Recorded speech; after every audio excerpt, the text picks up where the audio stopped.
Chairman Tester, thank you. I would add my support for all of our efforts in this committee to make certain that we get our appropriations process completed, done on time, and that we avoid a continuing resolution that would be very damaging to lots of aspects of government, but particularly to our national security.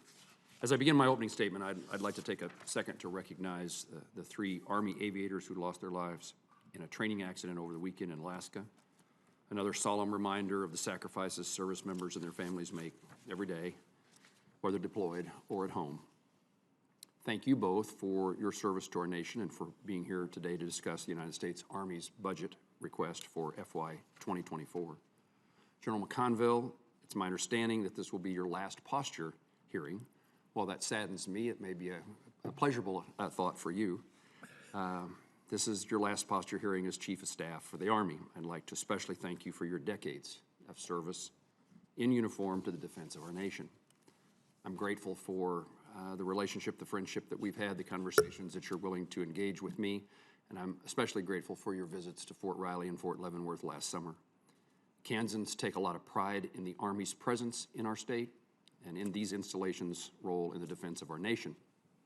Kansas communities are engaged with supportive of the soldiers and their families who call these posts home. Secretary Wormuth, as we discussed recently, in fact, as recently as 5 minutes ago, I look forward to hosting you in Kansas in the near future to showcase the capabilities of Kansas military posts and the support of our Army soldiers. The United States is in the midst of one of the most challenging national security situations of my lifetime, and the Army is critical to the support of the security of our nation. The Army is critical to the future of our country. This administration's Army's budget request for FY 2024 does not adequately address these concerns. Assuming the best inflation estimates, the Army's FY 2024 request represents a real growth rate of a negative 2.4%. As co-chair of the Senate Army Caucus and a member of this subcommittee, it is my priority that the Army have the resources necessary to fulfill the national security obligations. We continue to hear of the ongoing recruiting crisis within the Army. The force will look different from just 2 years ago, roughly 35,000 below its FY 2022 authorized end strength of 485,000 soldiers.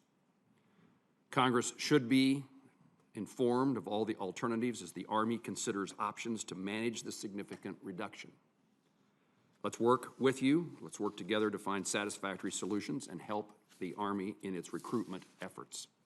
We need to overcome this deficit of soldiers. No one, I think is true in this room, wants to see the Army return to a tiered readiness model. I believe the retention of Army force structure is critical. While force structure reductions may be a quick fix solution, it will set the Army back at a time when the need for a ready Army is as essential as ever. Army senior leadership should keep Congress aware of any changes under consideration. I want to be your ally, not your critic.